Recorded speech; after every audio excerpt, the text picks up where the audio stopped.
সন্মুখত ৭৬ সংখ্যক গণৰাজ্য দিৱস।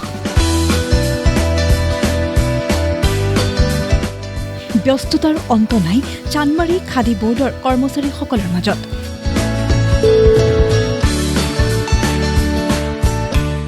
তিনিবৰণীয়া জাতীয় পতাকা প্ৰস্তুত কৰাত ব্যস্ত হৈ পৰিছে এতিয়া সকলো।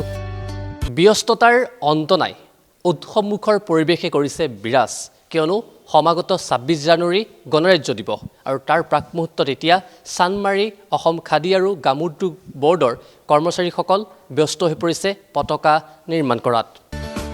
স্বাধীনতা দিৱস আৰু গণৰাজ্য দিৱস আহিলেই উৎসৱমুখৰ পৰিৱেশে বিৰাজ কৰে গুৱাহাটীৰ চানমাৰীস্থিত খাদী বৰ্ডৰ মুখ্য কাৰ্যালয়ত।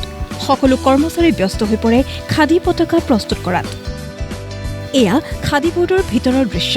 এনেদৰেই ১১গৰাকী শিপিনীয়ে দিন ৰাত একাকাৰ কৰি খাদী পতাকা চিলাই কৰাত ব্যস্ত হৈ পৰিছে, কিয়নো গণৰাজ্য দিৱসলৈ মাজত মাত্ৰ ২টা দিন। সকলোৱে দুগুণ উৎসাহ আৰু উদ্যমেৰে এইদৰেই কৰিছে নিজৰ কাম। আমাৰ ইয়াতে ২৬ জানুৱাৰী ১৫ আগষ্ট উপলক্ষে বহুত ডাঙৰ উৎসৱৰ নিচিনা হয়। এইখিনি মানুহে দিনে ৰাতিয়ে এই পতাকা প্ৰস্তুত কৰে। পুৰা চলি আছে, দেখাই পাইছে গোটেই আমাৰ চলি আছে গোটেই। লাগে ২৬ জানুৱাৰী গণতন্ত্ৰ এইখিনি খুবেই ভাল লাগে, খুবেই ভাল।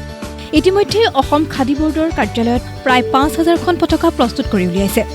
ৰাজ্যৰ বিভিন্ন প্ৰান্তত থকা প্ৰায় ১২টাকৈ খাদী ভাণ্ডাৰলৈ ইতিমধ্যে প্ৰেৰণ কৰিছে খাদী পতাকাসমূহ। আমাৰ ২০ লাখ টকাৰ আমি লক্ষ্য নিৰ্ধাৰণ কৰিছোঁ। যোৱাবাৰ ২০-২১ লাখ টকা যোৱা আগষ্টত হৈছিল।